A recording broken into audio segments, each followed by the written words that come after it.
Hello, welcome to Swapping Joysticks. Oh, got a bit of frog in my throat. You started a bit too quickly there, didn't you? I did, because I was trying to trick you, because you just sat there watching TikTok videos. Waiting for you to sort your life out. Oh, I'm ready. My life, well, it takes a lot more than that to sort my life out.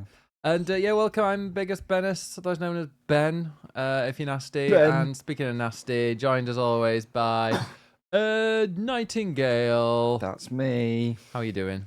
I'm alright. How are you? Good. I've had a long day. We're recording this on a Wednesday for once rather than Thursday because you're going to a choir gig and you're not singing. No, I'm going to support my friends, man. Oh, not because you enjoy it? I'm going to support my Wow. Yes, no, of course I enjoy it. Good. I just, wanted to expose you. I was speaking on a panel today. How very fancy. Yeah. It's the Elevate fundraising convention. Less fancy. Yeah. It was good. We were speaking about fundraising with content creators and gaming and things like that, it was good. Although we were in a hall with, was it? I was want to say like amphitheater. It wasn't amphitheater. Amphitheater makes it sound like I'm gonna fight in Greece. Yeah. It was yeah. It was a Describe hall. the layout to me. It was like a university lecture hall. No, it wasn't. It was like a theater, but very small. Okay. It had about 200 seats. And about 30 people were there. Fine. So I'm like, if it was a small room and 30 people were in, you're like, okay, that's an all right number, that's an all right turnout. But when it's in like the main, it was literally just after the keynote. So I think everybody had gone for coffee because we came out and everybody was just standing around. I'm like, aren't you in any of the other talks? Because there were a few talks going on at the same time. There was an agenda going on. Look, that's the thing with all these conferences. People go to meet people and sit and have a coffee. They don't want to actually listen to any of the talks. No. They're there to network. To network and, have sex without their spouses in hotels. I think that's what they do. Well, I hope that wasn't happening during your talk. I literally left. Well, not during the talk, I hope not. It might have made it more interesting. People watching. No, I think it went really well. People, they did have you got any questions at the end? And not a single person did. One guy did. Meant it was very thorough. Well, literally one guy was like, well, you answered all my questions. I was like, great. But yeah, it was, for 10:20 in the morning, straight after the keynote when people are dying for coffee. I think it went well. Nice. Yeah. Something to add to the CV. So, Very yeah. good. That was. I spotted a celebrity on the way home. You did. I was going to do the guessing game, but I've already told you. You have, yeah. I just wasn't impressed. That's why I didn't reply. Wow. Yeah.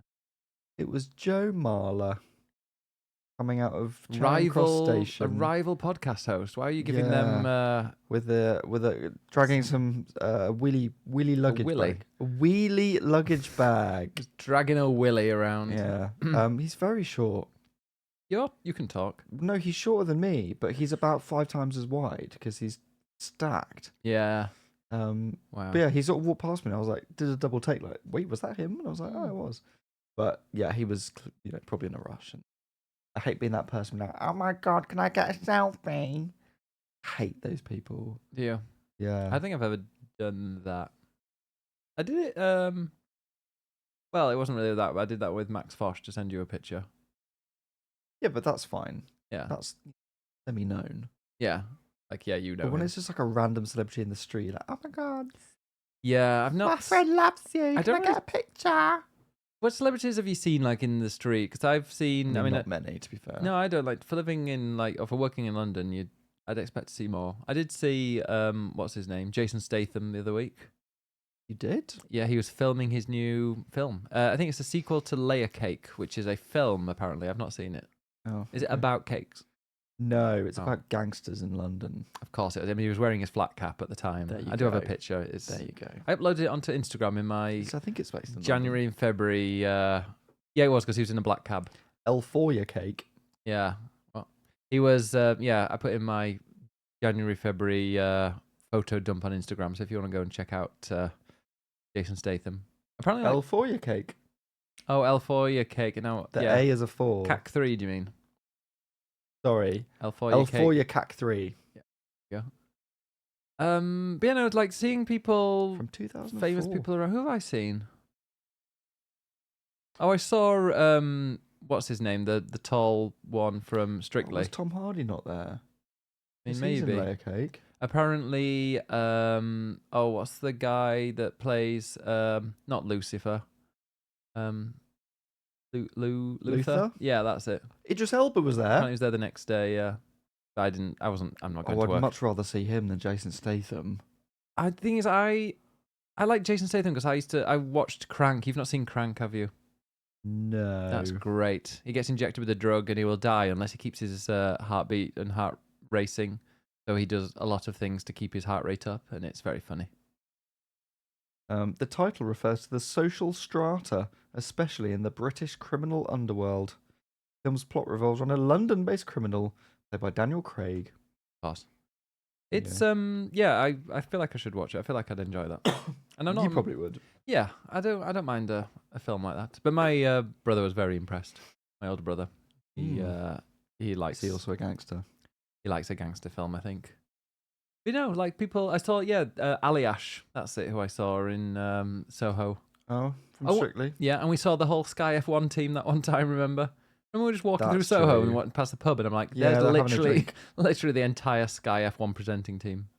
I was a little This bit... is what I like about London. You get to spot celebs. Yeah. Well, I will keep my eye out next time. Yeah? I can't think of anybody else. Who else have you seen, like, wandering around? I mean, probably some, but I've completely forgotten. I think one of my best random spots was on my birthday. Oh, wow. And I was probably turning 31. Oh. Or 32, something like that. It was early 30s. And I went to a bar in Soho with friends, and Molly from the Saturdays was there. I would never in a million years be able to recognise her. We had a dance, and I got a picture with her on my birthday. Oh, that's nice. Did she say happy birthday to you? I think so, yeah. Oh, that's nice. I've still got the picture on my phone somewhere. I'll have to scroll back and find it. When our team at work went to the pub, and I was like, "No, I'm going home," and at the pub, sat at the at the bar on his own having a drink was Pete Wicks, and they all got selfies with him, but he looked like he really just was like, I'm wanting to enjoy this pint on my own, please. I mean, that's the thing when you're celeb, they probably want to relax and not be spotted and just be normal. So I don't want to be that person to ask for selfies. Yeah. Don't do it, everybody. What about with you? If somebody came to you and asked for a selfie, I'd tell them to fuck off. Because they were obviously taking the piss. Exactly. Oh. Yeah, no, it's been quite an entertaining day. Today, Wednesday, is today's a Friday, which is if you're listening to it. But on Monday and Tuesday, I took the days off, because I need to use all my holiday before the end of the year. So on Monday, I streamed 10 hours of Pokémon Pokopia. We'll get to that. Yeah. But on Tuesday, I went for a day trip to Reading to do some sightseeing. Of all places. And I mentioned that at work, and they're like, "Oh!" And then I said a bit more, and they're like, "Wait, you were serious?" And I'm like, "Yeah." I went for the Earth by Ben TikTok channel. So if you go to TikTok/Earth by Ben, hopefully go follow now. Yeah, you'll get a video in the next few days. I was going to start writing it tonight, but I'm like, I am knackered and I'm doing the podcast soon. Why would I start doing that as well? I need to actually learn to rest sometimes. Yeah, and I've got an idea in my brain. But yeah, so I went to just make a note of it so you don't forget. Yeah, it's like every now and again I'll be like, oh, this quote would be quite a cool line to include in the video, and then I've forgotten it a few seconds later. You got to make notes on your phone. Yeah, voice notes. Or just type it. I'd be like, hey Siri, record this voice note. I wonder if it can do that. Probably. Is it going off in my pocket? Well, I used to do that as a journalist. Like if I had ideas, I'd make notes on my phone whilst walking around. Yeah, maybe I should do that. I should do it while I was there. But yeah, no, I visited you'll have to watch the video, but I visited 2 museums, an abbey ruins. I had my first ever Popeyes. Of all the things to do in a sightseeing day off, you went to Popeye's Chicken. I've never been to Popeyes, and I've heard about Popeyes, and people say it's really good. Was it? No. Well, it was nicer you're all wrong. It was nicer than a KFC. It was nicer than a KFC. That's not hard. But it had fewer dip options than a Slim Chickens. So KFC's chicken's quite thin, basically, but this had like quite thick, juicy breast, or whatever it was, whatever part of the chicken they added. But it was You don't even know. Was there a bone in it? no, it was a burger. Okay, They then had a chicken burger and some Cajun fries, which I had about 5 of, and was like, yeah, that's good for me. And then they also came with some wings that were identical to KFC wings, but they would be, wouldn't they? 'Cause I mean, chickens are it's just a same. chicken wing. Yeah. But the dip it came with was unremarkable. Yeah. I think KFC is possibly the most overrated of all of the fast food joints. No, not like a piece. The chicken pieces that they do and the coating on it is amazing. Although they're a lot softer No, now. It used to be I really hard disagree. It used to be crispy. It used to be like an eggshell. Like it was like the stuff around the chicken used to be so greasy and rock hard. It was literally like cracking an egg to get past the skin. And that's a good thing? No, it's better now because it's a lot. I feel like the skin's a bit lighter and feels fresher. Okay. KFC's nice. It's just the chips were a letdown, or the fries were always a letdown. That's very true. They're always soggy. Mm. Although I do quite like that you get a little salt sachet to salt them yourself. But the chicken's just bone and batter with no meat in it. And then it's just... You just want the batter, though. Batter's the tastiest No, bit. I want the meat. I want that juicy breast. I want that man batter. Enough of that, please. Chicken batter. I was also put off by the stories of like people deep frying rats and calling it Yeah. KFC, and now I'm like, I just don't want to eat there Fine. because I don't trust what the meat is. Mm. So I'll have popcorn chicken. It was awful And when that you. is all. It's awful when you got like a chicken leg and the chicken was like grey. Right? Mm. Because it's like a tiny bit of grey meat on a bone with a shit ton of batter on it to make it look bigger. It's better. And it's probably a rat's face. I don't want that. If anybody's thanks. listening to the podcast while eating a KFC, I apologise. But tell us what meat you've got. Yeah. Is it mystery meat? No, I think it's okay now. I think a lot of fast food have had to kind of increase their quality. As standards of, maybe not in the US, but outside. We'll see. But then I also, I went to Popeyes, which also really expensive. Really? Yeah. How much was your meal? I got the burger sandwich box, it was called, and it came with my things. I also got the equivalent of a McFlurry, because of course I did. Of course you did. And what came on that? hopefully not anybody. Hopefully nobody, not the chef. What sauce came with that? It was chocolate sauce and M&Ms. Oh, that's boring. It was really boring. But I don't think there was anything else that was more exciting. And like the M&Ms were, I think they just come out of the freezer because they were. I was like, oh, if I smashed up my teeth. Ice cream is frozen, Ben. Yeah, but the M&Ms were really, really cold and hard Because and they're it was in like the ice shards of cream. glass. Yeah, but somehow McDonald's doesn't manage. McFlurry is the best. But no, I had that was all right. But it came to like $15.99, which I was like, that's a bit extortionate. Yeah. So anyway, Popeyes, I would give it, maybe we can do when I go over to these places, I'll go to try a different fast food chain and rate them. So I would give out of 10, because I'm not like Eurogamer, I'm like GameSpot or IGN. Don't look at me. I would give a Popeyes a 7 out of 10. That sounds generous after what you just said. The positives are, well, the chicken was tasty. It was big and juicy. The actual burger itself was very nice and very tasty. Just the chips were a letdown. The dip was nothing special. The wings were standard, and the dessert was average. Okay, so on the scale of chicken restaurants, including KFC, Nando's, and whatever, what was it, Slim Chickens? Slim Chickens. Where does it fit? How does it compare? Oh, God, you put me on the spot here now. I would say KFC is a 7. Far too generous, but okay. Listen, we're not, just because you're a snob when it comes to food. Yes. Your point? Slim Chickens, the thing is, when I first, so there's a Slim Chickens quite close to work, and I went there a few too many times, and now I'm completely sick of it, and I can't even look at it. Good. But at the time I was going there, I'm like, oh, that was an 8. Because you get quite a lot with a sharing platter, and there's a huge selection of dips. Okay. And I mean, a selection of dips does make a difference. it does. And they give you, if you got the platter, you got I think it was like 3 boneless things, 3 wings, chips, and like a slice of toast. A slice of toast? Yeah. Why? Because you can eat it and you can dip it. I don't want toast with my chicken. It was a bit weird, yeah. Like, give me a bap Oh, as a do you want burger. to explain to people what like a burger bun? A burger bun. Okay, I mean, yeah, because then you could have a chip butty. Yeah.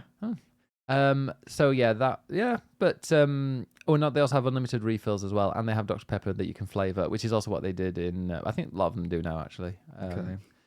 Then what's Was Nando's? the other one. I think Nando's is. You know, put thing at 7 at the start. It's gonna skew things a bit. I would say Nando's is an 8 as well. Nando's is a 2 Why? because it's dreadful. It's overpriced for, again, not enough meat on a little bony chicken. If I'm hungry, I'll eat anything. Everything's a 7+. I'm hungry. I think it's overrated. Sorry. The chicken People go like, oh, cheeky Nando's. Yeah, it's cheeky how much they fucking charge you. you. No, you are right, because the chicken is. I don't know what's happened to these chickens, but they're anemic and they've got hardly any. It's called meat battery on them. farming, is what it is. Yeah.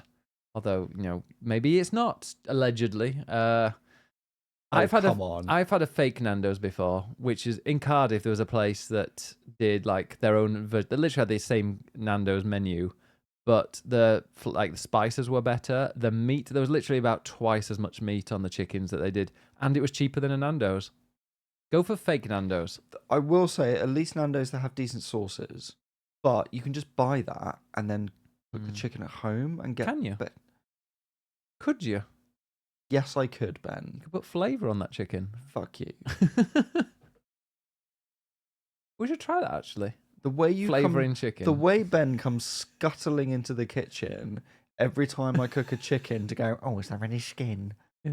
Like a fucking serial killer. Yeah. And I put it on my face. Like, honestly, you are in some ways awful to cook for. Oh. Because you hate everything, and it's. I don't hate everything. I've become just got very standards. fussy. I've just got standards. Very annoying. But also, all I have to do is wave a bit of crispy skin in front of you, and you're just like. Yeah. I don't need anything too complicated. I don't need a ragu or whatever you call it or any of that. Just give me meat, give me veg, and a bit of carb on a plate, and I am a happy man. We don't need all the asparagus and leek all mixed in with a creamy jus and some turnip, Swede potato mash. Right, none of those things have ever been together on your plate. What was in the messy thing you did yesterday? The beans, right. The wet beans. It was they were wet. The beans were so wet they leaked in your bag on the way to work today. In my bag. It was chicken and leeks. Speaking of leeks, yeah. chicken. That's what it was. It was leeks, in your bag. Oh, I should have made that joke earlier. You'd have found it really funny, wouldn't you? Well, some kale and courgettes, and it was things. all fried off with some butter beans and creme fraiche and a bit of lemon and garlic. Lots of water. Well, I thought it would thicken up more. Right? Yeah. A jus. Just call it a jus. No, it wasn't a jus. That's very different. It's very different. Like cranberry. Anyway, it was very nice, and you had like a spoonful. I'm like, oh, I'm not hungry. I wasn't very hungry. And then hungry. didn't want any more. I had a Popeyes for lunch.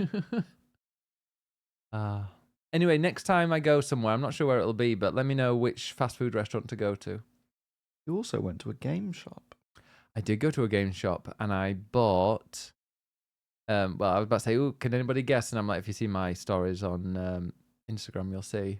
Are we segueing into the games? I mean, have you played it? Yeah, I played it for about then go for 30 seconds. Wow. So the hot take on 30 seconds. Mm-hmm. So I've bought The Sims 2 on Game Boy Advance. Oh. Which is a very, very weird game. I haven't really researched it much other than this looks weird. And I wanted to buy a Game Boy Advance game because I was going to buy a PS1 to add to the collection, but I'm like, we can't play What it. do they have? Oh, Time Crisis. You need the light gun for that. They had a few. I suppose it's funnier to buy something a bit random Yeah. rather than I found this pristine copy of Symphony of the Night, which was £500, and I bought it for Ed because I love him, and I'd be like, oh my god, thank you so much. They had something like that, but they had a Castlevania something, like £8. On what? Game Boy Advance. Is it Circle of the Moon? I have no idea. Should have Because taken a that's picture. under my bed. No, it wouldn't have been that one. I will. I mean, I've got the video. I can export the video and we can zoom in. All right. They had about half of the Game Boy Advance games were all like different Harry Potter games. But nobody likes them. I actually played Harry Potter and the Chamber of Secrets on Game Boy Advance back in the day. I actually have it or had it back in day, and I'm pretty sure I finished it in like 2 hours. It's generally one of the shortest games I've ever played, and even as a kid, I was like, "That's really short." There's lots of hiding behind curtains. All I remember in the game, not while I was playing. While you were playing, yeah. it, Now you would want to be ashamed. Well, that was before, you know. But no, there were some PS1 games, nothing that really grabbed me, like Gran Turismo. But I mean, I would like to play that, but we don't have a PS1, so what's the point? And not yet, anyway. We can buy one. Yeah, we're gonna buy one. A PS1. Could have bought a PS1, and we could. They had a Dreamcast as well. Oh.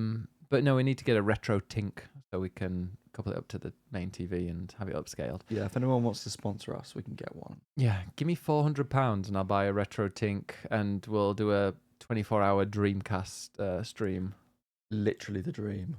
There you go.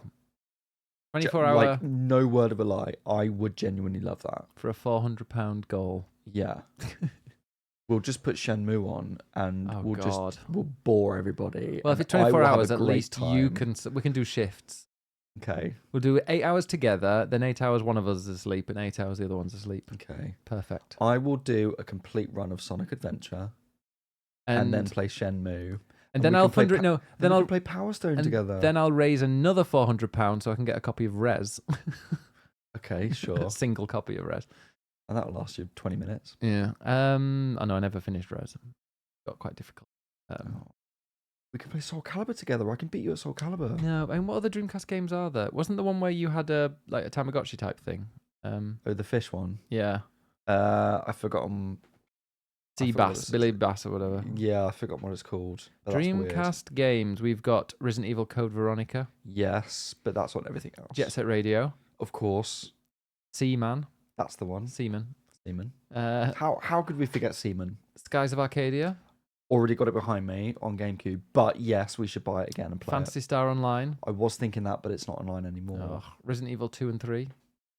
Rayman 2, The Great Escape. I'd play that. That's the best version of that. Oh my god, Crazy Taxi. Of course. Of course. House of the Dead 2. Capcom there's a few like Capcom versus. Yeah. Marvel versus Capcom's. Dead or Alive 2.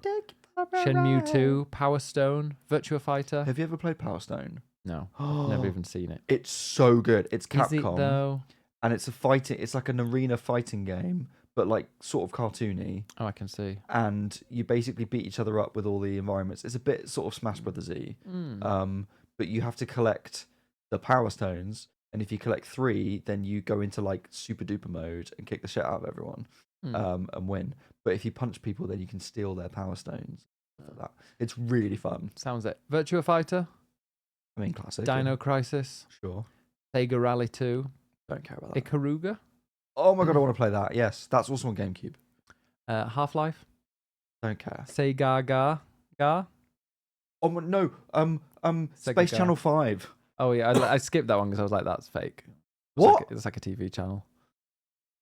Oh my god, Space Channel 5 with Ulala. Oh no, I've seen it now. Now I've seen the picture. Yes, I know exactly. And which she's one like dancing with aliens, and then Michael Jackson comes in. We need to play that game. Sure. Grandia 2. Yes. Power Stone 2. There you go. Blue Stinger. Yes, that was a really shit third-person shooter. Sword of the Berserk. Don't know that. Legacy of Kain. There's Classic. a new one coming out. Zombie Revenge. Daytona. Is Alone in the Dark. Is Virtua Tennis on here? Probably. I feel like Virtua Tennis 2 would be on here. Let me go and find out because I do. There's quite more. There's more games than Nintendo 64. Excuse me. What? Am I not wrong? I think you'll find that the Nintendo 64 has the best game ever made on it, and a lot of other best game ever made. Virtua Tennis 2 is on there. Okay. There you go. That's the first ever arcade game I played and loved. So yeah, £400. Yeah, please send us money. Thank you. Wow. Don't know how they do that, but if it's a throat, well, can't you do a thing? No, I don't know. We'll save up. Also, we're joking. Don't send us money. I'll do. No, we don't get any money for this podcast. Just listen to this and share it with your friends. Share it with your friend. Get this Go, podcast look so at these big. absolute twats. What are they doing? Get this podcast so big that we can then go and get sponsorships, and then people will do that, and we can finish the podcast playing other things or whatever. Playing a game. So yeah, there's that. We could even upload like a video version where like the final hour we play a game, and that's the YouTube version, but the audio version doesn't include that bit. That might be quite a fun future thing to do. Ooh. Right. I'm not sure what that was. So yeah, that was Reading. So yeah, it's The Sims. I didn't even speak about what it is. It's The Sims 2 on Game Boy Advance. It is a single-player story game. You immediately start off, you create your sim, and then there's a guy that's, I think it's a TV show, and you're doing something on the TV show, or the director or the producer is telling you to do something. That's where I stopped. Good. So I'm a few seconds in, but I was like, this is very bizarre because you're controlling the person walking around with like the D-pad. And yeah, I've got the Analog Pocket, which plays very, very well. Game Boy Color, Game Boy, and Game Boy Advance games. Game Boy games. Game Boy games. Oh. And that. So yeah, if you're a fan of Game Boy or Game Boys and games, and you like a bit of nostalgia like me, and you want to kind of replay those old games, do that, because I also played a bit of Pokemon Fire Red on there, of the original, not the overpriced Switch 2 version. Yeah, but I still want to get that. What? The overpriced Switch 2 version. Mm. No. Well, I've been thinking about it, but because I've okay, so it's obviously the anniversary of Pokemon and also Pokemon Go, and there's lots of Pokemon things happening, and we had Pokemon Presents the other day.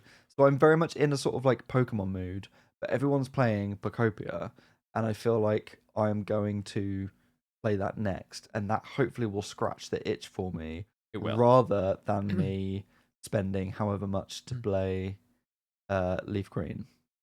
Yeah. Would you play Leaf Green? That's true, actually. Yeah, because you're at bottom. What? Excuse me? That it tracks. You play Shield, didn't you? Yes. Violet? Yes. Well, actually, I have Pokemon Blue was my version. Yeah. Also. Yeah. But obviously in Japan it was red and green, not red and blue. So Leaf Green is a different, I think, vaguely, slightly different. Well, they also had at that shop they did have Pokemon Yellow. Do you have Yellow? No. Oh, it was £30. That's quite a bit. And it's not boxed. Oh. Also, the it wasn't boxed, the Sims game, and it had it was like a bit.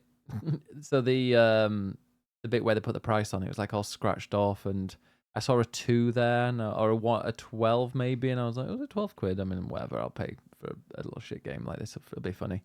And yeah, I took there, and he was like, and he just spent about 5 minutes just on his computer going like, He was like, £10. And I was like, sure. And didn't give me a receipt or anything. Just like £10. Oh, so if it doesn't work, yeah.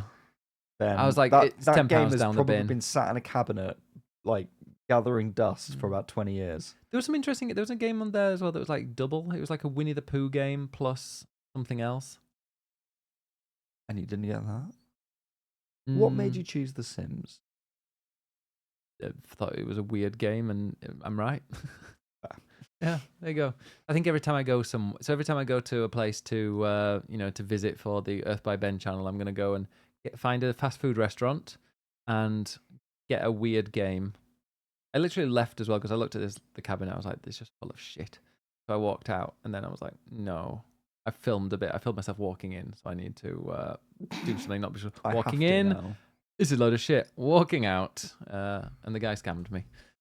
Wow. Well, I don't know actually. How much? I wonder how much that is on Game Boy. Did it review well when it came out? I don't know. It's a weird. There are videos about that game, how weird it is. Someone's saying how they absolutely love it on Reddit. If I want to buy The Sims 2 on Game Boy Advance, it is. Well, a box is like 50 quid, but unboxed is like, to be honest, about 10 to 15 pounds. Yeah. Yeah, it's actually about 13. So I think I got a You've got deal. a bargain there. Oh, look at me. I'm David Dickinson here. Well done. So is the plan to buy a silly game, or are you going to buy something that we actually want if you find it? I did look for the Wii U version of Twilight Princess for Oh. you. So one day I will find it in a game shop. We need that. Yeah, every time I go to a game shop, the Wii U games collection seems to just get smaller and smaller. One day they're going to be gone. R.I.P. Yeah, but no, I think it'll be every time it'll be something different. It'll be a surprise for you as it will be for me. Okay. Well, I look forward to that. And a surprise for the listeners, or the viewers. Yeah. They can guess what it's going to be. Well, I can't guess because there's like millions of games. Well, But shall we talk about stuff we've actually played? Yeah, let's go. I feel like I've blabbed for a bit, so let's start with you. What game / have you been playing? Well, speaking of Reading, Resident Evil. I've been playing Resident Evil, which is going to a city full of zombies. Oh, Reading. Oh, not Reddington Evil. There you go. I thought you were just making a really bad. No, I was joke. just trying to say that Reading is awful. It's not awful. There's a long street, and the further I got down, the further. There is one long street. There is one long street, and like I kept going, and I was walking down it, and the further I got, the more kind of meth addicts I could see, and I was like, I'm going to turn around and just walk back in the opposite direction. Wise. Yeah. Wise. Yes, I have been playing Resident Evil Requiem, which I think we've talked about last time a little bit. I think I said I was going to play it, which is the 9th game in the series. And is it the 9th game, very though? good. Well, no, it's the 9th mainline game. Now, I do have a bone to pick with a certain person, and they know who they are, because they said to me, Ed, don't worry, there aren't any spiders in this game. Oh, Mikolas. You'll be fine. Not to name anyone, but Mikolas. Well, there you go. And it turns out there's not only spiders in this game, there is a fucking huge, giant boss spider that then shits out little ones at you and chases you through and around a building. And I was not very happy while playing it. At all. Yeah. You haven't had any screaming nightmares for at least a couple of weeks. So, Okay, good. Yeah. Good. Yeah. I mean, the good thing about, when you see a spider in a game is, Burn it. especially in a Resident Evil game, you've got a magnum. You just shoot the fucker. Yeah.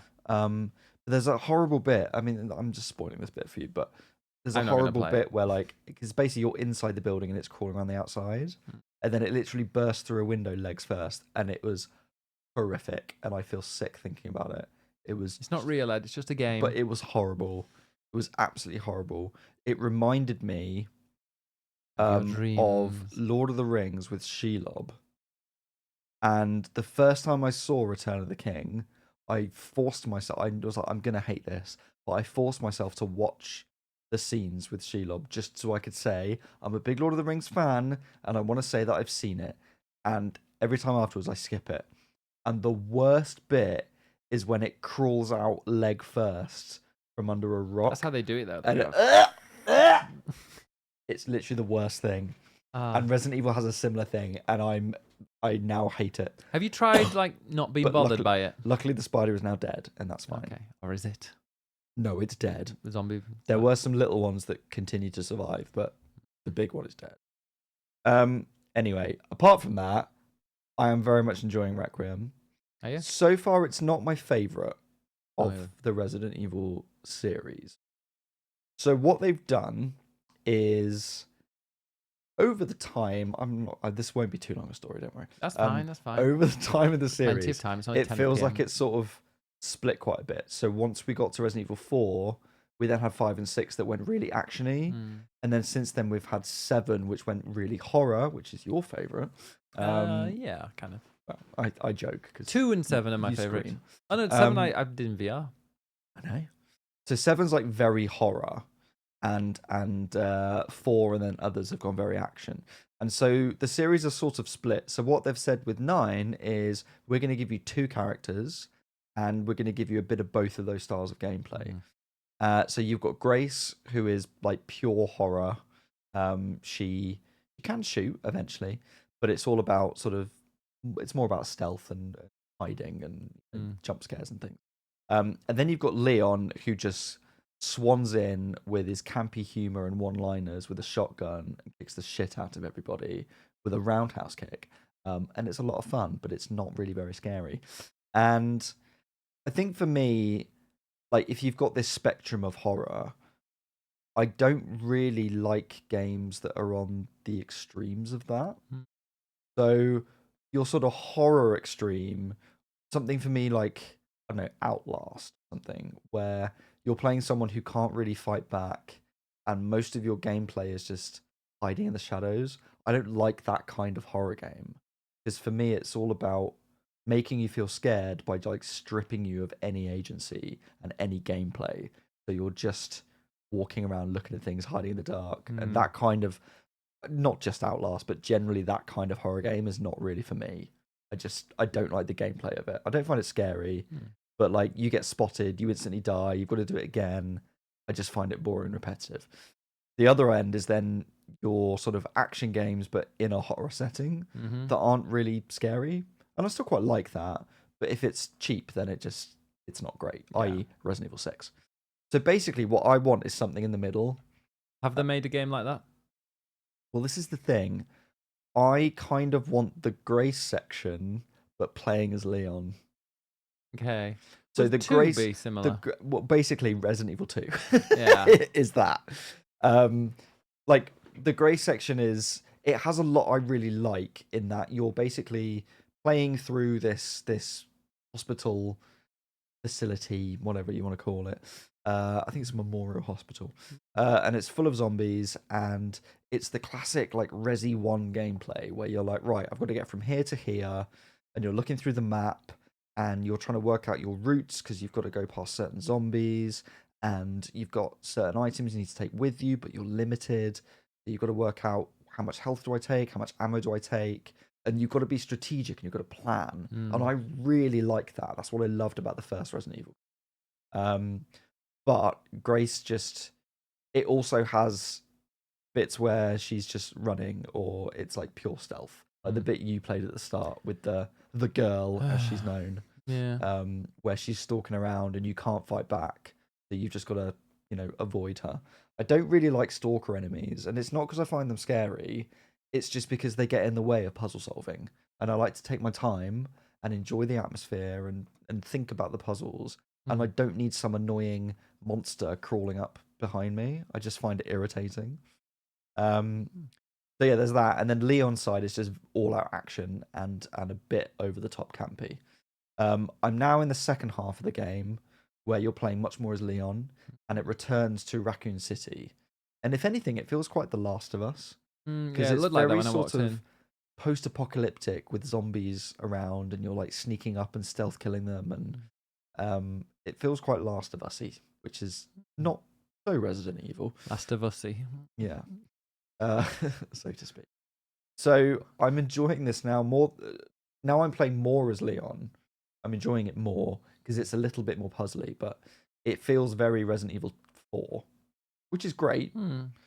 But yeah, the sort of alternating between them and swinging like a pendulum between the two extremes. I would rather it was just one character in the middle and was just sort of balancing those styles in a slightly more elegant, sophisticated way, rather than just sort of bluntly slapping two different styles together. That's my hot take on it. Loads of people love it. Yeah. I am really enjoying it though. Like it's great, and this second half, I don't know, like I'm enjoying this because it's got less scares in it and it's less pure Fewer. horror. Yeah. And I like that. What? Fewer scares. Fewer scares. Like the action of it is really good. It's got some cool set pieces and stuff, apart from the spider. Mm. But there are some really cool elements in the first half. So one of the things they changed, which you will have experienced because you played the beginning of it, Mm-hmm. and I'll can say whether you liked it or not. But the zombies are much more individual. So you've got like the chef guy, and you've got the singing, warbling ladies, and then there's the zombies that switch the lights on and off. And the idea with that is that these zombies have still got a little bit of their personality. Well, there's a maid who's like cleaning, and the idea is that it's meant to be slightly puzzly of getting around them. So the light switch ones, you can turn on a light somewhere else and they'll go, oh, the light's on, and they'll move. So you can use that to maneuver around them. And it kind of reminded me a little bit of Luigi's Mansion, the first one anyway, when there are the specific like character ghosts that you have to solve a puzzle to get around. Sort of reminded me a bit of that. And I really liked that. But then it's literally just in one bit of the game and it's not in the rest of it. And now I'm Leon, I'm just shooting random zombies. Yeah. So I sort of feel like some of those ideas are a bit underused in the Grace bit. And I sort of wish that more of that was in Leon's bit. But then I also wish I was playing Grace's bit with a bit more agency that Leon has. So I like it, but it's like it feels too split apart for me. I wish it was mixed up a bit more. Yeah. No, I played it for a few hours, 3-4 hours maybe. And streamed it. Yeah. On easy mode. What are you trying to say by that? Just meant it was a lot easier than what I had. Oh, is that a bad thing? No. No, I played Village on easy mode because I had to review it in 2 nights. And I played the entire thing in 2 sittings over 2 nights on easy mode, and it was great. I loved it. Good game. Yeah. I finished it in like 7 hours on easy mode in VR. Yeah, no, I played it. I played Requiem for a bit. It's good, and I enjoyed like what it's weird because like I think the story is quite interesting. You kind of knew it was a bit predictable what certain things were going to happen. But I just don't like horror games. Fair. So I'm like, nah, I'm not going to play anymore. But it's not annoying because I liked the puzzles. I really liked the puzzles. I thought I was very good at the puzzles, and I think it upset people watching because they were like, oh, he's actually... Did people say that? Maybe not. Did but they? No, I felt good because like I never really got stuck on any puzzle. And I was like, I know this. And I could even like predict what puzzle was about to come up and how they wanted me to do it. So I felt very clever doing that. And I found that with Resident Evil because some games, like some puzzle games, I've just no thank you. Blueprints, one of them. The Witness, those kind of things. Back to Blueprints, to be honest. Well, it's quite hipster, so you should do it. Yeah, I know you should. like that. I just but so the puzzles and stuff were really good fun, and I think the stories and some of the twists were quite interesting just at the start. And it looks beautiful as well on the PS5 Pro. Yeah, it runs it's really got well. the DLSS 2 or something like that, or PSSR 2. I don't take notice of PSSR that, 2, I think it is. It's like the AI upscaling that it's got, and it's like the next iteration, which is meant to be very good, and it looks very good on the Pro. But yeah, it's a horror game, and I don't particularly care for that. Are you going to carry on, or can I spoil a gameplay? You can spoil the gameplay aspect for me. Should we? So spoiler warning if people are playing it. It's not really a spoiler; it's just part of the gameplay that I particularly like. So you get the injector, and when you sneak up on zombies, you can kill them in one hit with the injector. Blow up, and then you steal their blood. Yes. Yeah. And you can steal infected blood, and use that to go around. So one thing that happens a little bit further in is that the blister heads come in. So they are new for this game, but essentially if you shoot a zombie so that it's downed, it ain't dead. And it will stay there. And after a while, however long the game decides, it will come back as a blister head that is really tricky to kill. And so the way to stop that is to use your injector in order to... Because when you use the injector, they literally explode. Yeah. And so that adds another layer of strategy as you're exploring, because you're then like, okay, well, if I've got X amount of ammo, is it worth trying to kill this zombie, or can I use my injector, or do I just run past it and leave it because I don't want it to come back again as a blister head when it's going to be even more difficult to kill? So it adds another layer of strategy to it, and that's basically taken from Resident Evil 1 on the GameCube, where they had Crimson Heads, and it was a big thing at the time because in the original Resi game, it's got the door animations that like loading sequences. No. Okay, so when you go from room to room, it shows you a loading screen of a door opening, and it was like iconic for the games, and that meant that zombies couldn't go through doors. But in the GameCube one, they added the Crimson Heads that are super quick and will follow you and smash doors down, and so it's like there's no escape. So that's when zombies come back up if you don't kill them. So you have to either headshot them or you have to burn them. But obviously, a bit like the injector in the blood, there's a limited amount of fuel. So you then have to strategize, okay, well, is it worth spending fuel on this zombie, or can I kill it with a headshot? Should I leave it? And it's just like that level of strategy on top of the puzzle solving is why I really like those older games. So that bit of the grace bit I really enjoyed. I just kind of wish it had gone on longer, but I also prefer playing as Leon, so meh. I'm enjoying it. I am enjoying it. It's just, it's not quite hitting the peaks of 2 and 4 for me. Are you going to play some more after this? Maybe, yeah. I'm making some good headway. I'm not finished yet, and I know that it's because I'm back in Raccoon City, and it's going to be showing some old landmarks from the old games. So I'm excited to see where it's going to go. Nice. Enjoy that. Thanks. I will. On your own. And once I finish that, I'm going to have a nice palate cleanser and play a nice kids cartoon game called... Well, you're not, because I'm playing it. Pokémon Pokopia. Pokopia. Pokopia. Are you going to be buying your own version of it? Pokopia. Are you going to buy your own copy of it? Pokopia. No, I'm going to steal yours when you're done with it. When I'm done with it. So somebody described Pokemon Pokopia as like crack cocaine inventing meth. Like it is the most addictive game that has come out in a long, long, long time. I generally don't remember a game that I've been as hooked. I mean, sometimes like a management sim. Actually, no, the last one I remember that I was really hooked on was Manor Lords.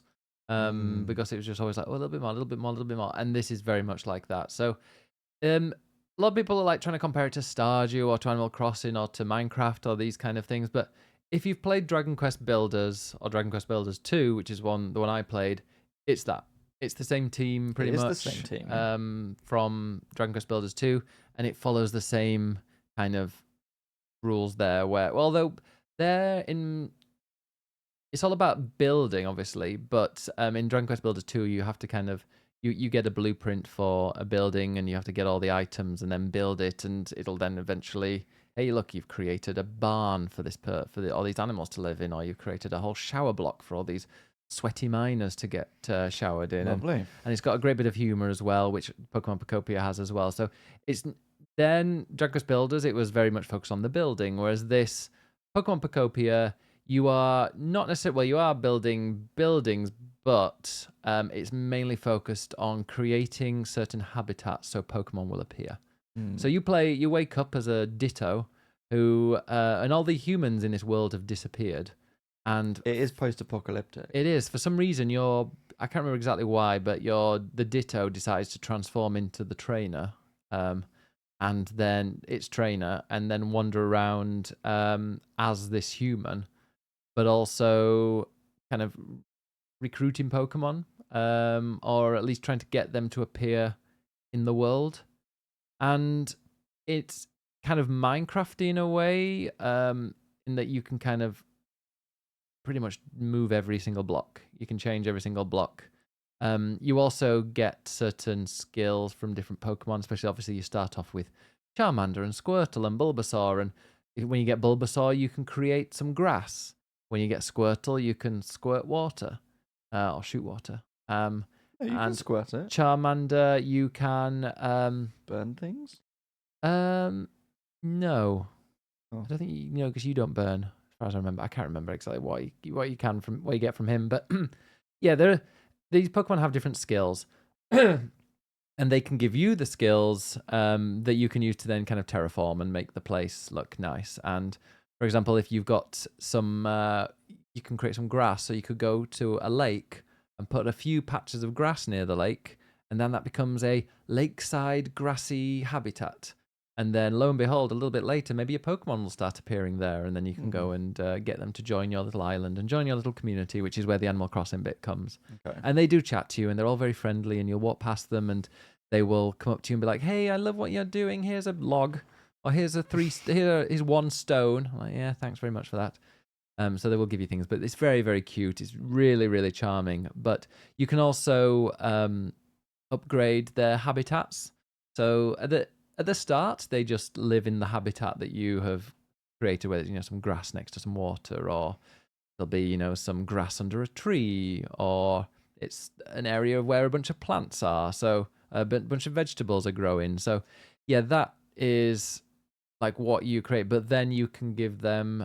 There are like different stages of habitats or housing that they can get. So they can have like a little mossy covered cave, or they could end up having like a big stone house that goes all the way up, and each area has its own individual style of building.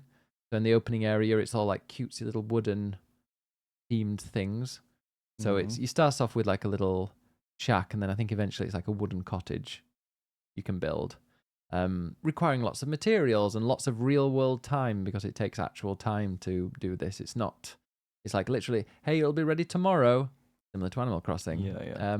But then the second area I go to, I think it was all like rocks, bit of kind of Goldilocks style. When you say, okay, so I'm trying to just get my head around the structure of this, because I haven't watched you play it and too there's much, so many I want things to play to it do myself. in it that it's like, what is the structure? But when you say other areas, in my head, what I was thinking is that a bit like Stardew, you've got your town that is your Animal Crossing town, but then you go off to other areas to sort of mine and then come back to your town. But is it not that? Not necessarily like that. So each area, we'll call it like a biome. So there's the opening biome, the opening area that's got like a nice beach and cute fields and kind of that kind of thing. The second area I went to was full of with like mines, and that's kind of like it's there where you learn the skill to start mining. But then you can do it on any of the biomes. Just that one has a few more minerals. The other one you can go to, because you can actually it's forks. Okay. It's weird because it forks and immediately comes back. Spoiler alert. But the other one you go to, you learn about like electricity and how to use that.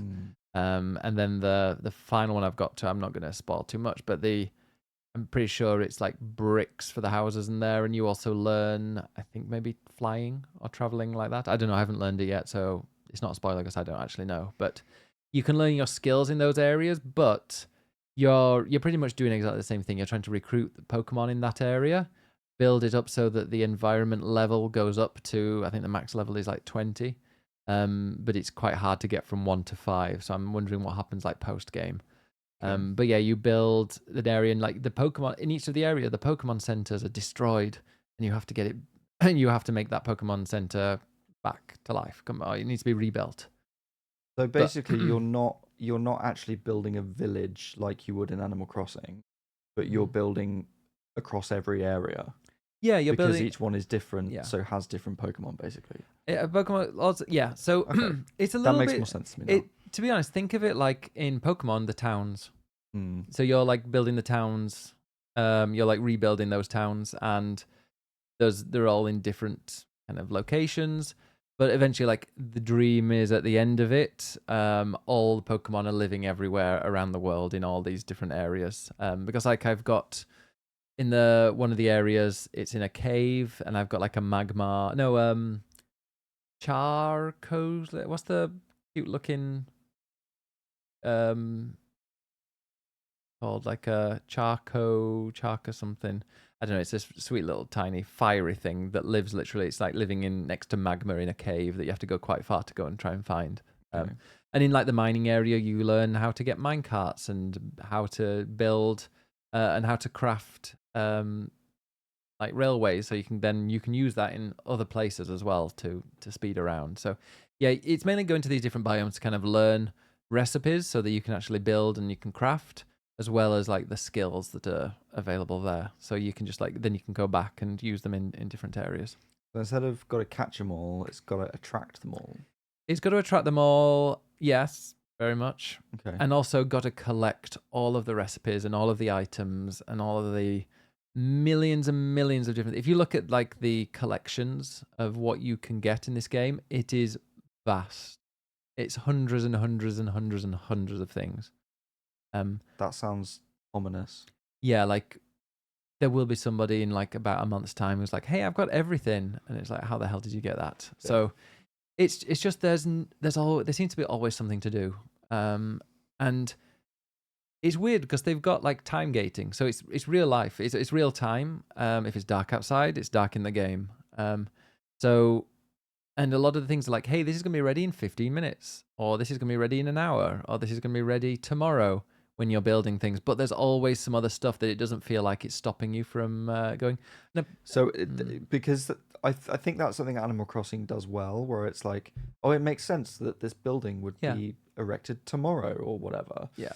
But I don't like that in like a mobile game where it's like loads of timers just to like keep you playing. Yeah, because you can't speed it up. Yeah. It's not like you're paying to speed it up. And to be honest, apparently you can even like time travel. But you can time travel without even closing the game. Like you just change the clock in the on your Switch and then go back and like go back and the game will have done it. So if people want to do that, they can. But like I've never felt the urge to do it because there's always like a million things that I need to be doing or I can be doing. And every area is there's a story. So the people that was going to be my other question, is that like those sort of open-ended games I struggle with, whereas it seems like this is a bit more quest-based. Yeah, it's quest-based and you get challenges from them. I mean, it's not the world's most riveting story. It's just the humans have disappeared. Where are they? Sure. And we're like, I mean, I still want to know. If we bring back all the Pokemon and make all these worlds amazing, will the humans come back? That's kind of like the overall story. But then there's also some mini things, and it's like, hey, we need to raise this. Oh God, like some of them are ridiculous. Like we need to make the Slowpoke. We need to make the Slowpoke cry, or was it, or something, or yawn? The Slowpoke needed to yawn because apparently there's a saying that because we needed rain, and there's a saying that if a Slowpoke yawns, then it will rain, and we need to and then the Slowpoke we managed to yawn, and it gave a 43 yawn, but we needed it to give it 100.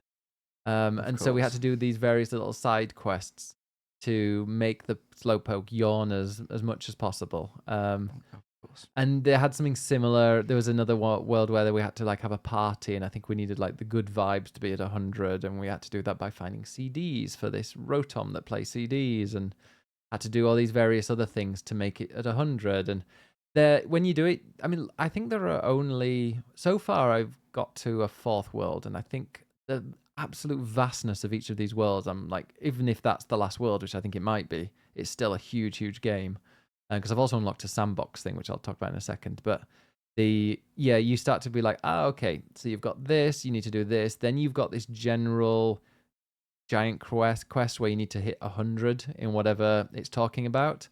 And then something appears and you get this various skill. So yeah, it does follow a little bit of a formula, but when there's only like 4 areas, it's not like a super repetitive. But yeah, no, I've also unlocked Brilliant City, is it, or something like that, or Brilliant City? I don't know, one of the cities that's from, or Pelican Town, I think it might be, from the actual game. But you go there and it's a huge map with different, I'm gonna use the word again, biomes. There's a bit of snow over here, there's sand, there's desert, there's the countryside, but it's pretty flat, except for some mountains, and it is completely free of everything. There are no quests, and it's your sandbox level. And you can go there, so and you've got to use all your recipes then. You can use all your recipes there. Apparently, there's new things that you can find as well. It's just like that feels to me like the post-game. Let's go have fun. Yeah. You can also invite people to help build with you, and you can go and build a big community area. So there's online and local co-op, and local as in like you get the game share, I think, and then you can play with people and just join in and build and create habitats for Pokemon to come. You can also get all the Pokemon that you found in the other areas. You can bring them with you. So yeah, it's just endless, and it is so addictive. Like all I want to do is just play more of it. And I'm really intrigued to get to the end, but also I'm like, well, if I get to the end, I can either kind of make every single area exactly how I want it to be and put the area level up to 20 by making sure everybody's living in these beautiful big houses with loads of furniture in them, or I can go to the sandbox area and kind of just create what I want to my heart's content. It's a sandbox area, not in the same way as in like it's not unlimited resources. Yeah. You still have to do all the crafting and that, but it's just like here's like a kind of empty area. You go and play the game how you want. Bit like a challenge mode in Planet Coaster or something, where like here's the world, here's the map. You go and create your park in there. So yeah, it's really, really good. You're like, oh, it's 20 to 40 hours. And I'm like stick a 0 on those because you could easily spend hundreds and hundreds of hours in this game, and I don't think you'd get bored. Yeah, it's not really my typical kind of game. No, but I'm intrigued by it, and I want to try it out. And I think it I would would be a happily nice change of pace. For I would me. happily not play the game for a bit just to give it to you to play and see how you get into it. Okay. Although it is my stream game, so we'll have to find time. Possibly interfere with that. No. The thing is as well, it seems to have sold so well. And I mean, you go on Twitch and everyone is playing either Resident Evil or Pokopia. And it's the highest rated Pokemon game of all time, is it? I don't know if it's of all time, but Pokemon at least of recent of spin-offs. Spin-off, yeah. It's also quite funny. Yeah. Yeah, it's got the humor and kind of the charm, and sometimes like not inappropriate comments, but a little bit of cheekiness in it, which is what you expect from Dragon Quest builders. Yeah. Also, it's Switch 2 only, right?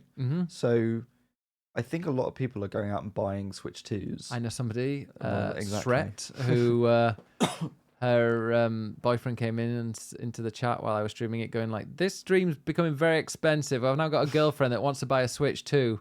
And before the stream had finished, he had gone out, bought Switch 2, and was playing it. It's because you're an influencer, Ben. I don't get any commission from it. I know, if I got commission, I'd be able to get a retro tink. Yes, there we go. Dreamcast.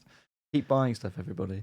But just say it was me that did it. But no, she's but so many people just love it, and I think we're going to go through like what games people have been playing. And somebody gave into peer pressure. David Charles, I think, gave into peer pressure and was like, "Oh yeah, it is worth it." Yeah. So it's one. I don't know anybody that's playing it and doesn't enjoy it. It feels like it's sort of become a surprising system seller. Yeah, more than any other game. Yeah, like Nintendo have released, Mario Kart, whatever else, and now it's like, no, here's this like silly Pokemon game by with a Koei Ditto Tecmo. That's not even by Nintendo. Yeah, that seems to be like selling the console really well. It's which no one really expected. It's also got like daily rewards. You go in and you get a stamp. You have to play it every day. Well, I got my 5th stamp, but I think you need 5 stamps in a particular period, and then you can claim it back you can go and claim it. So I don't think you need to go in absolutely every single day. But also, there are limited time events. There's one that's just started, which I'm going to go tomorrow, I think, and do, because I've logged on to get my stamp each day, and it's been like, hey, did you know that if you go to this area, there's something interesting happening? So I'm going to go back. I'll go tomorrow and investigate. But yeah, I'm like, if they kind of do these events, which they are doing, they've announced they've got quite a few of these events. I don't know what these events are like. I just know that I think they have a exclusive Pokemon that appears during the time. Like, there's real room for longevity there. Is it better than Animal Crossing? I couldn't possibly say. They're different games. Yeah, people, I don't get... I mean, there are some things that... It kind of takes a lot of ideas from many games, but not to the point where it's really shallow like Dave the Diver was. Dave the Diver, what did I say, a mile wide and an inch deep. This has just taken some things that work really well in games like Stardew. Like you can go and you kind of grow your own vegetables, and then you can use the vegetables to cook and to make some dishes. And these dishes can, oh my god, yeah, some of the complexities, like the dishes, depending on what dish you make, you can like power up some of your skills so that they can do even more, or they can do something really special. I won't spoil it, but yeah, there's some really cool bits in that, really cool things that you can do. And yeah, I just want to go and play more. Nice. But it's I'm just looking forward to playing it. yeah, and it's just really, and I like a game, and I think this is kind of what I like the idea of when it was what was the Zelda game where you played as Zelda?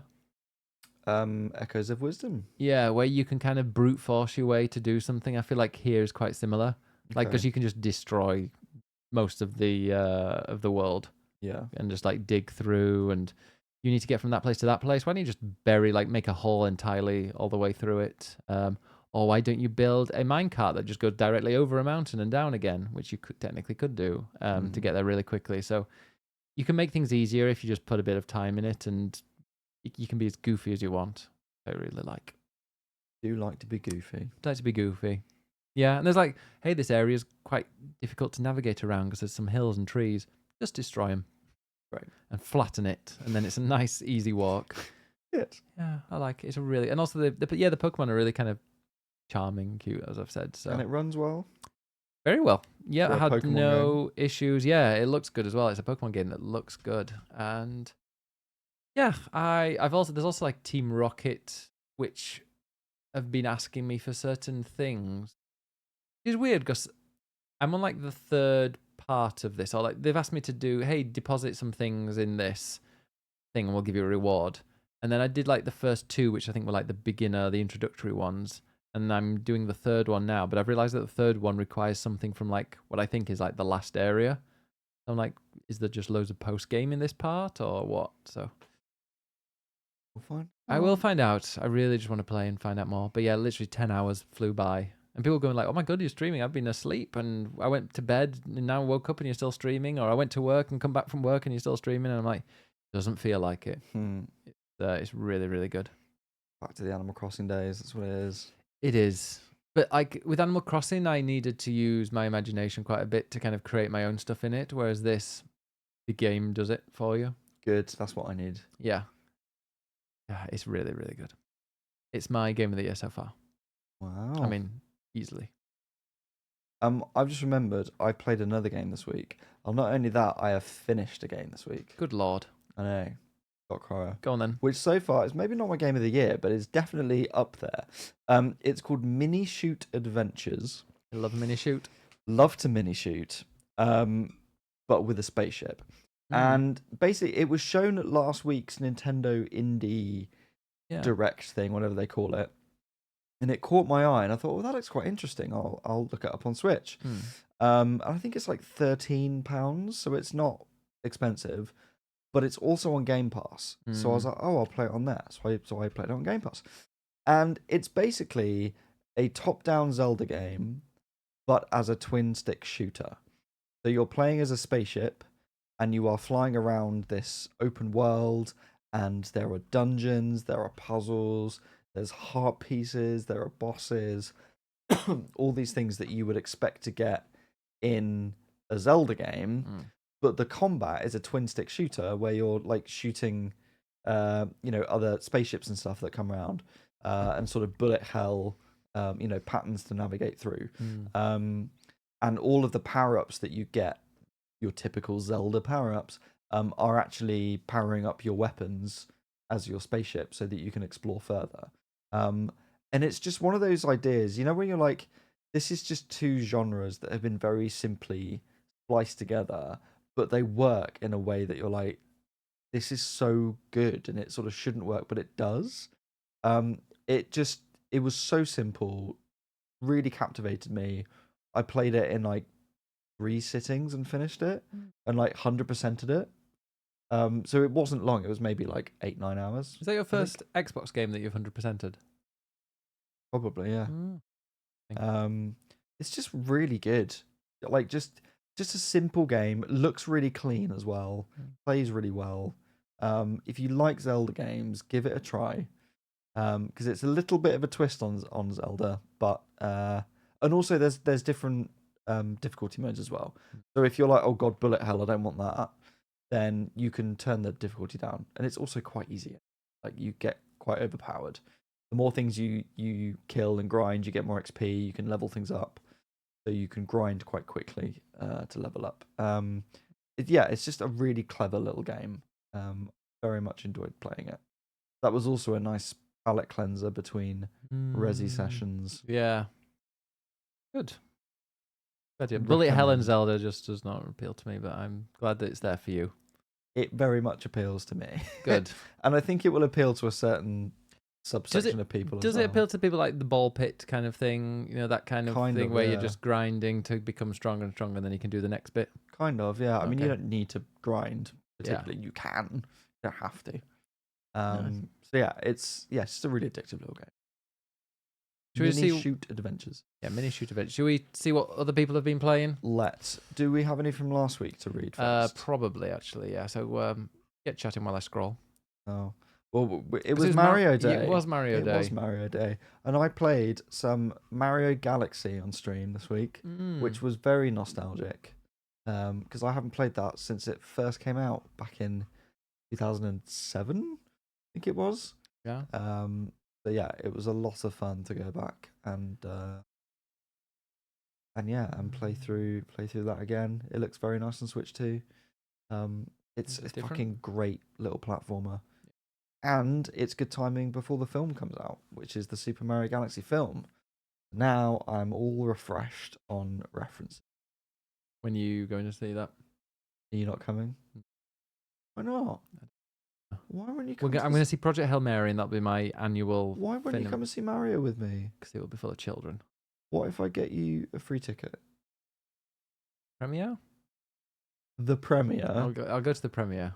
I don't know if I can get you that. Fine. Well, have a good time. Well, you enjoyed going to see Wicked 2 on your own, didn't you? I didn't go on my own. I went with friends. Yeah. Maybe they'll go with you to see Mario. They won't. I need a nerd to come with me. If any offers? And you're my nerd, Ben. Not to see a Mario movie, no. We'll wait for it to come on Sky. I'm not waiting for that. It's out in like 2 months usually, these days. Who's coming with me, please? Yep. Send your offers. I need a volunteer. Enjoy. No, we're off to see Project Hail Mary. Okay. That's it's got Ryan Gosling in it. Yeah, then I'm very happy. You're supporting Chris Pratt if you go see the Mario movie. You're saying that you agree with his views. I'll be judging anybody that goes to see it. Oh, shush. Also, Donald Glover is the voice of Yoshi, which is wild, but very cool. No idea who that is. Okay. Let's see what the people have seen. What does he do? Actor and rapper.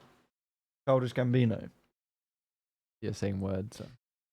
What is Childish Gambino? He was also Lando Calrissian in the Solo movie. I think I did see that, didn't I?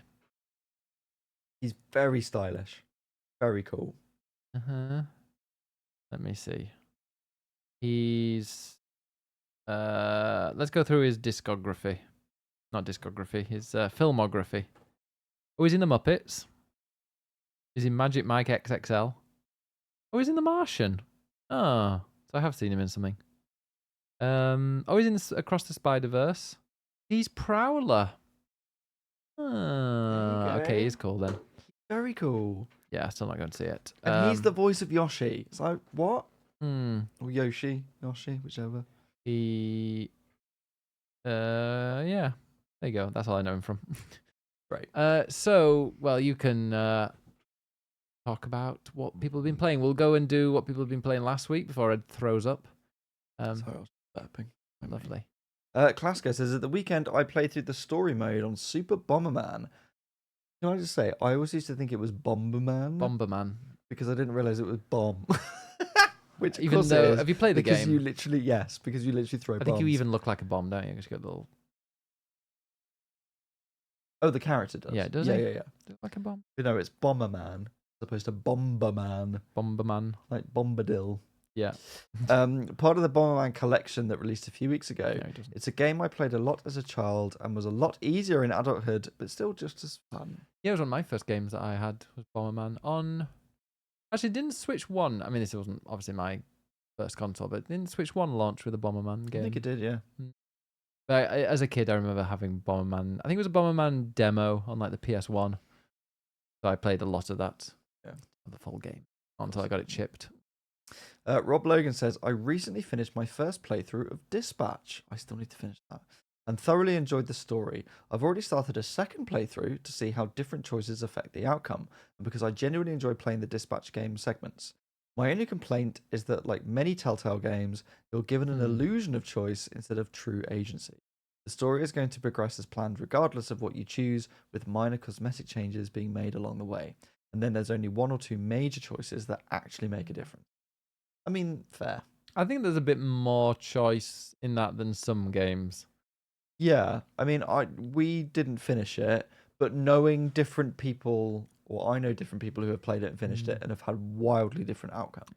I wonder if it's similar to. It feels a bit like the Life is Strange one, where there probably is going to be like one ending, or maybe there are multiple endings. But yeah, I feel like there are choices. There are some games that are like yes or of course you can choose as an option. So yeah, the writing's good though, so it's it makes.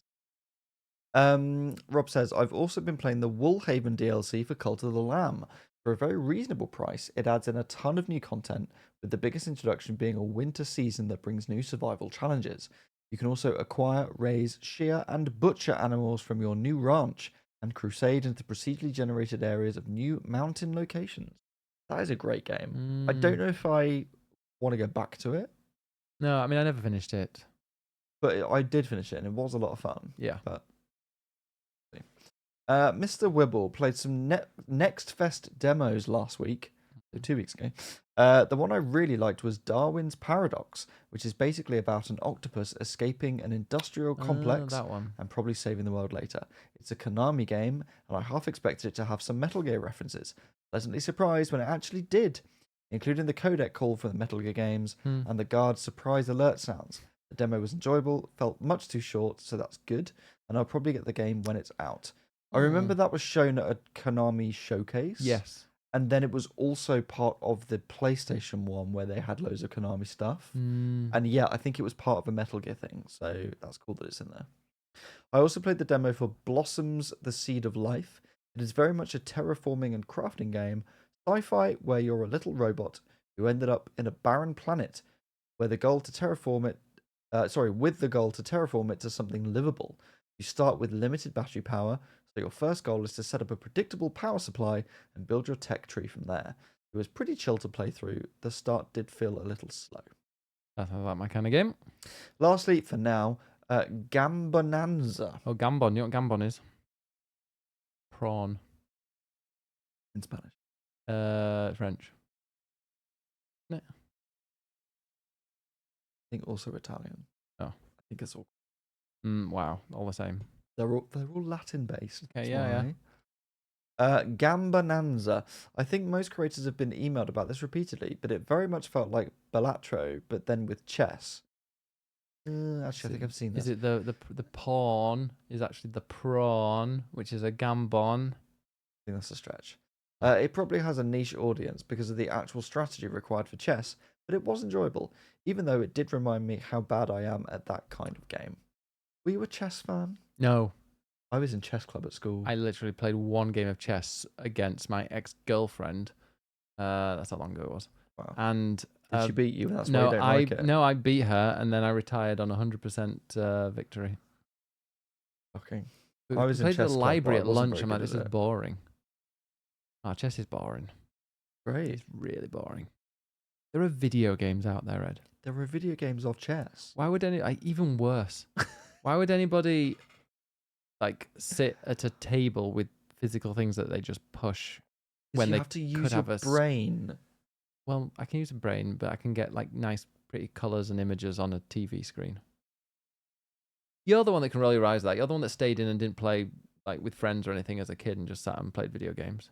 Yes, and then I went to school and played chess in chess club when I wasn't singing in choir. We need to get you to, blossom. I feel like I've blossomed. In physically, of course. Wow. But like with your, I think you need to have fun, Ed. Chess is fun. Ooh. Wrong answer. Do you want to try again? I'm sure someone in the chat is like, do you know what? Chess is great. Of course. We've got a nerd podcast. Yes. So please agree with me and not Of course Ben. I'll agree with you. Nobody Anyway. cool listens to this podcast. That's true. We got this far through it, then That's shade to all of you. Ed's on your side, so keep listening. Right, so this week, Classico says, still playing Elden Ring and still loving it. Yes. However, as an astrologer, I'm getting incantation envy, as those spells look a lot more interesting than the sorcery magic I'm using, which is all very samey in appearance. I'm too committed to it now, though. I did exactly the same as you, Classico, on my first run of Elden Ring, which took about 110 hours, and I was pure astrologer the whole time, and I somewhat regret it. Because I think playing as a magic builder is actually really boring. I like my bleed build. Yeah, I think the cool thing with Elden Ring is that there are so many different classes that all play quite differently, have different types of spells, different types of weapons, and it's very easy to respec. Like the lava things you get to respec, you get loads of those. So if you're like, do you know what, this isn't working for me, go do something else. If those incantations look interesting, go respec and try it out, because you might as well, and you can always change back again. And also, like, try and just play around a bit and be creative with it, and don't get stuck into one playstyle, because that will make it boring for the rest of your playthrough. Yeah, if you get a cool looking weapon, just build it around that. Yeah, don't do magic. Magic's boring. People say magic is easy mode in Souls games, and that is incorrect. But it is boring mode. I think Souls games excel with melee combat. Oh yeah, I only want to play melee. Charlie says, I've been playing this new game. I'm not sure if any of you have heard of it. It's called Pokopia. I've been having a lot of fun playing it. For me, it feels like a really good mix of Pokemon, Animal Crossing, and Minecraft. I'm not very far into Sorry, the game. I think I earlier said... No, I think I poo-pooed anybody that called it that. But like, it does take bits from all of that. So, yes. But it's Dragon Quest Builders. Is, you're saying it's Dragon Quest Builders, but not everybody's and played it. I don't think a lot of people have played that. Which you and should that do. itself was probably a mix of these three games with a bit more. So, yeah. I mean, Dragon Quest Builders, you should all play Dragon Quest Builders 2. It's really good. I'm not very far into the game yet, because I'm taking my time exploring and trying to make each of the areas look decent at least before moving on to the next one. I think if I moved through the game too quickly, I'd end up feeling overwhelmed, so I'm definitely taking my time. I thought that, but then I got skills in the other biomes and the other areas that I was able to then bring back and help me in the earlier areas. Like, for example, the mine carts. Those you can then bring. I didn't use it. I haven't actually moved it the mine carts elsewhere, but if I want to, I could like make it really easy for me to get around by just putting like a minecart system. Be creative. Yeah, do whatever you want. Sret says, who bought Pokopia and a Switch 2 during like a stream 2 days ago, yeah, said, I've been playing a reasonable amount of Pokopia and definitely have not been letting my sleep schedule suffer, along with a SpongeBob meme of him looking very tired. Yeah, I can definitely relate to that. Mofo says, I've been playing Mega Bonk, and the chokehold this game has on me is unreal. It's a dungeon crawler roguelike that has the dumbest characters, but they all play slightly differently, enough to call it variety. Lol. Honestly, this game is like a pinball machine. Lots of flashy moves, decent music, chaotic, slightly strategic, and good way to kill some time. I bought it on sale for $7, and it was totally worth it. I highly recommend it if you are looking for something to do on a Saturday afternoon.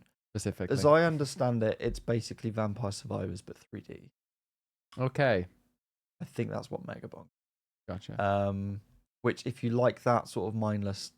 Why are you calling Mofo mindless? I'm calling Vampire Survivors mindless. Sort of thing, then Mega Bonk is for you. Good.